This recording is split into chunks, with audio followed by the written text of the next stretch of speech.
Toda comunicação tem como premissa falar e ser compreendido. Para que isso aconteça, precisamos comunicar na língua que a outra pessoa entenda. Com a pregação do Evangelho não é diferente. As pessoas só entenderão quem é Deus quando ensinarmos a palavra com clareza e numa linguagem compreensível. A igreja em Corinto precisava entender isso, bem como alguns cristãos hoje.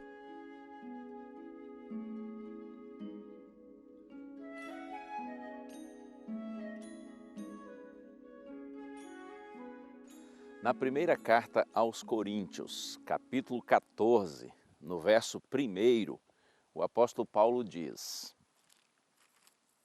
Segui o amor e procurai com zelo os dons espirituais, mas principalmente que profetizeis.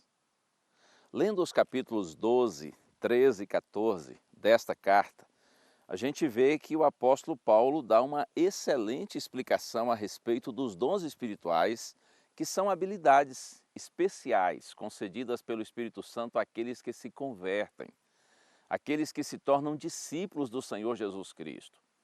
O propósito dos dons espirituais é edificar a igreja, para que a igreja se torne forte e cumpra a sua missão de evangelizar. Nunca os dons espirituais são concedidos para exaltação própria ou para algum tipo de ostentação espiritual. Especialmente nesse capítulo 14, Paulo se preocupa em orientar sobre um dom espetacular, que é o dom de línguas. E eu quero sentar um pouquinho com você para a gente refletir em algumas orientações que estão nesse capítulo 14.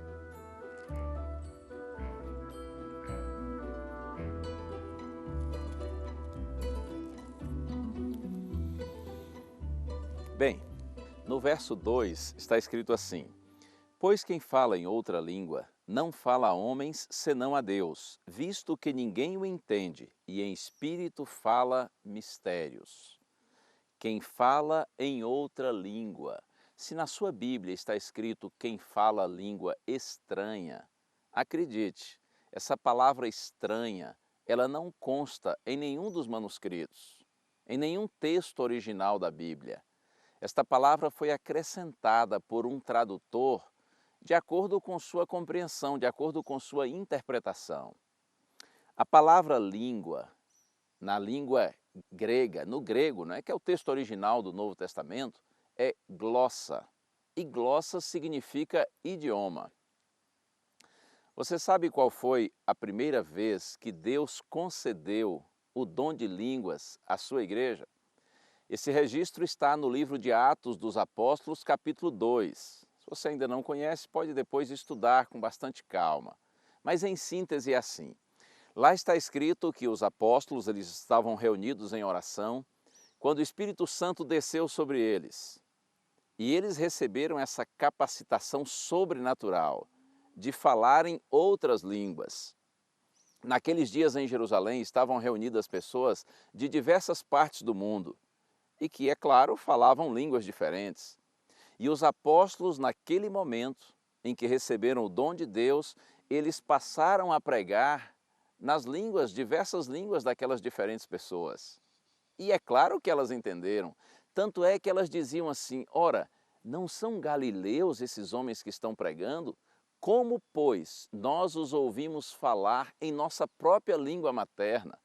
Os apóstolos eram todos muito simples, eles não eram homens poliglotas, mas aqueles que ouviram ficaram encantados, impressionados e diziam: ora, se eles são galileus, como que estão falando em nossa língua materna? E eles disseram assim: eles estão falando a respeito das grandezas de Deus. Ficaram encantados com essa manifestação extraordinária e também foram alcançados porque compreenderam o que estava sendo dito. E naquele dia, quase 3.000 pessoas foram batizadas. Essa foi a primeira manifestação do dom de línguas que tem registro na Bíblia. Mas de repente você pode estar pensando assim: pastor, me explique, por que que Paulo diz: quem fala em outra língua não fala a homens senão a Deus, visto que ninguém o entende e em espírito fala mistérios? Eu lhe faço uma ilustração bem simples. Suponhamos que eu vá a uma igreja aqui no Brasil e comece a pregar em japonês. Bom, eu não conseguiria fazer isso, a menos que recebesse realmente o dom de línguas, porque eu não sei falar japonês. O máximo que eu diria seria arigato ou sayonara, que quer dizer obrigado e até logo, né, tchau. Mas suponhamos que eu soubesse falar e pregasse em japonês na igreja e não tivesse ninguém ali que soubesse nada de japonês. Eu estaria falando a Deus, porque Deus sabe todas as línguas. Para aquelas pessoas, o que eu estaria falando seria mistério. Olha só o verso 4 agora, diz assim: o que fala em outra língua, a si mesmo se edifica, mas o que profetiza, edifica a igreja. Se eu vou e prego em japonês, numa igreja onde só tem brasileiros e nenhum brasileiro ali sabe japonês, eu estaria edificando a mim mesmo, mas não a igreja. E lembre-se, o propósito dos dons espirituais é edificar a igreja. Verso 18.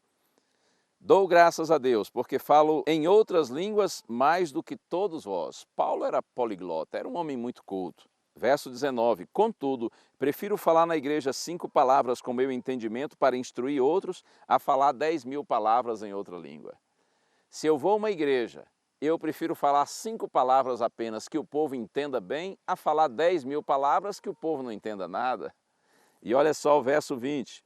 Irmãos, não sejais meninos no juízo, na malícia sim, sede crianças, quanto ao juízo, sede homens amadurecidos. O que a gente percebe lendo esse capítulo 14 da primeira carta aos Coríntios é que aqueles irmãos estavam tendo um comportamento assim muito imaturo. Eles estavam agindo como meninos em relação aos dons espirituais, porque havia um interesse maior nos dons espetaculares, em especial no dom de línguas, que de fato é algo muito extraordinário. E na sequência, Paulo diz assim: olha, se na igreja todo mundo começar a falar em outras línguas e entrar algum indouto ou algum incrédulo, indouto é o ignorante, é o que não conhece a palavra, e o incrédulo é aquele que é resistente à palavra. Um dia vai lá um indivíduo ignorante, ou então mesmo um que é resistente resolve ir à igreja, mas está todo mundo falando lá de vez em diversas línguas. Sabe o que o incrédulo vai dizer? Que vocês são loucos. Ora, porque estão falando lá e ninguém entende nada. Mas eu quero ir agora para o verso 26. Paulo diz assim: que fazer, pois, irmãos? Depois de todas essas colocações, Paulo diz assim: irmãos, eu vou dar uma orientação para vocês. Verso 27. No caso de alguém falar em outra língua, que não sejam mais do que 2, ou quando muito 3, e isto sucessivamente, e haja intérprete. Preste bem atenção nisso. E eu preciso lhe dizer com muito carinho e com muito respeito. Essa orientação de Paulo não é seguida hoje nas igrejas onde se fala línguas, as chamadas línguas estáticas, línguas estranhas, línguas incompreensíveis. Primeiro, que o que se fala nas igrejas não é realmente o dom de língua bíblico, não é idioma. E segundo, essa orientação aqui também não é seguida. Porque Paulo diz assim, olha, se tem gente para falar em outra língua, que sejam 2, no máximo 3. Normalmente nessas igrejas falam todos de uma vez. Paulo diz assim, e que seja sucessivamente. Sucessivamente quer dizer um após o outro, né? Um de cada vez. E não simultaneamente, que seria todo mundo de vez, como acontece hoje nas igrejas. E ainda mais, Paulo diz assim, e que haja intérprete.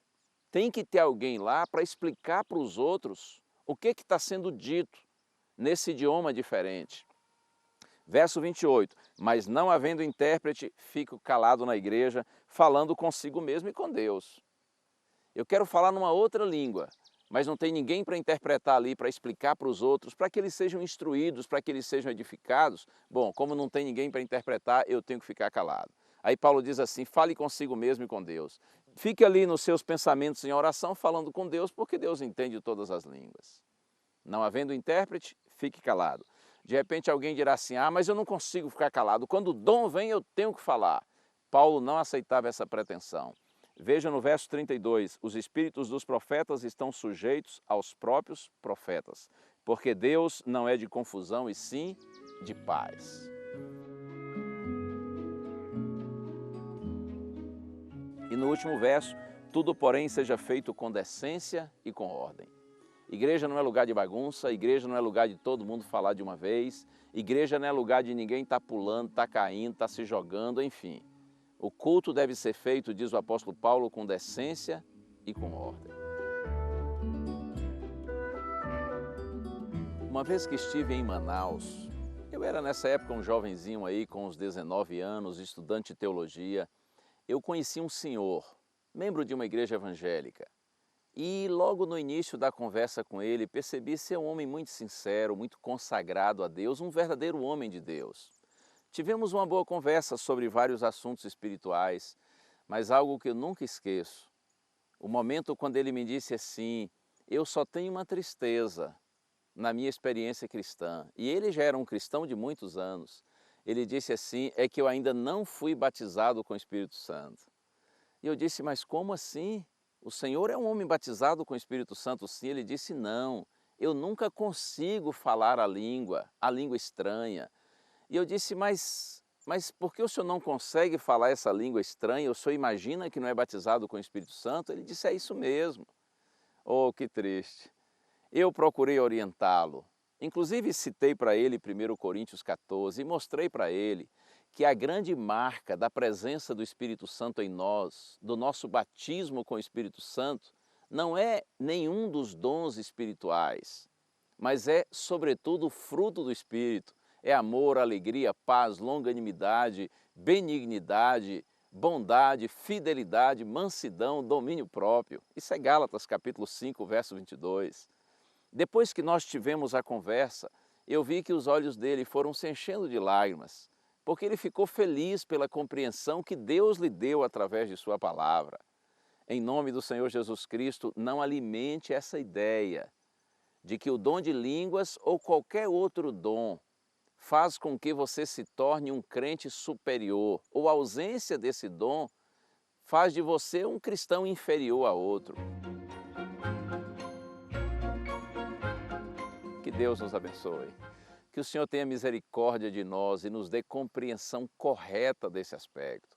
Eu sei que há muita gente sincera que certamente está me assistindo agora e que talvez não tenha esse entendimento ainda, mas eu oro a Deus e peço ao Senhor que ilumine sua mente, seu coração, para que você possa se libertar das ideias errôneas em relação ao dom de línguas, se porventura, é claro, você tem essas ideias.